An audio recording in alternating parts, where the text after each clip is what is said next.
प्रणाम भगवान। ओम श्री गुरुवे नमः। ओम ह्रींकार ह्रींकार रहस्य युक्तो श्रींकार गूढ़ार्थ महाविभूत्या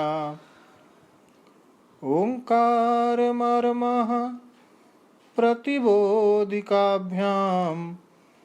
नमो नमः श्री गुरुपादुकाभ्याम्। ओम सहनाववतु सहनौ भुनक्तु सह वीर्यं करवावहै तेजस्विनावधीतमस्तु मा विद्विषावहै। ओम शांति शांति शांति। ओम। कठोपनिषद प्रवचन भाग 2 द्वारा स्वामी अखंडानंद सरस्वती जी महाराज। भगवान कल स्वामी जी ने ब्रह्म प्राप्त है, विरज है, अभूत, विमृत्य की व्याख्या की और स्वामी जी ने बताया कि ब्रह्म प्राप्ति का अर्थ होता है कि नित्य प्राप्त में ही जो अप्राप्ति का भ्रम हो गया था वो निवृत्त हो गया।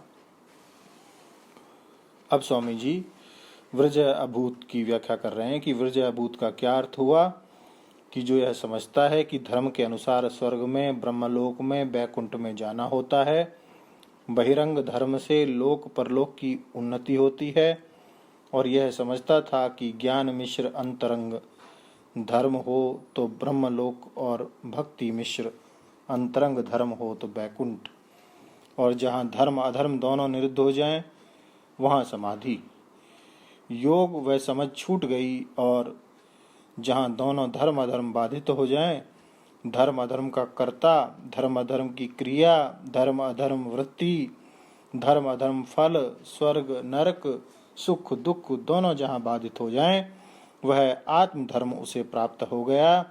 विरजः अभूत। रजस यही है, रज यही है कि अपने अंदर कण कण कण लग गया, धूल उड़ गई। चलते फिरते धूल उड़ती है ना अपने ऊपर, इसी प्रकार दुनिया में कभी धर्म की धूल पड़ी, अधर्म की धूल पड़ी। देखो गोपी चंदन की मिट्टी अपने सिर पे पोतते हैं, बोले चंदन लगा लिया, आखिर तो मिट्टी मृतिका ही है ना वह, बोले वह धर्म मृतिका है। और बोले कि महाराज कहीं धरती की मिट्टी, कहीं पनाले के पास की मिट्टी लग गई तो बोले कि गंदा हो गया।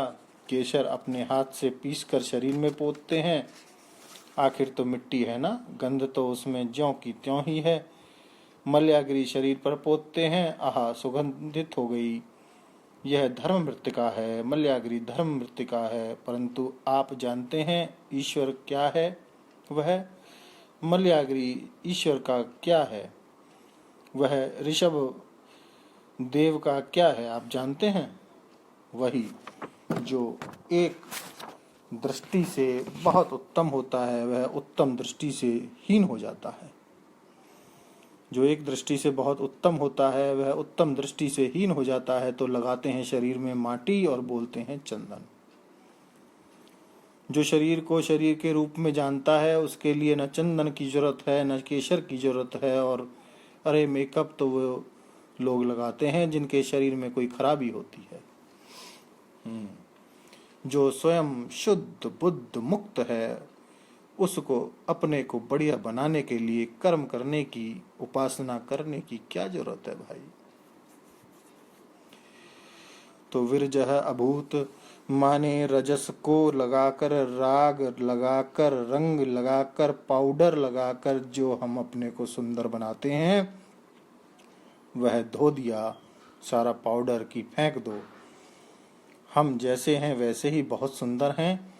जिनकी आकृति स्वयं मधुर है उनको आभूषण की जरूरत नहीं पड़ती।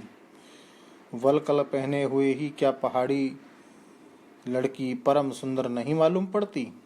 तो तुम्हारे स्वरूप का जो सौंदर्य है उसको न जान करके तुम रंग पोतते फिर रहे हो। धर्म का रंग, उपासना का रंग, योग का रंग, अपने ऊपर जो यह रंग लगाते हो, इसलिए कि तुमने स्नान करके कभी अपना स्वच्छ निर्मल स्वरूप देखा नहीं।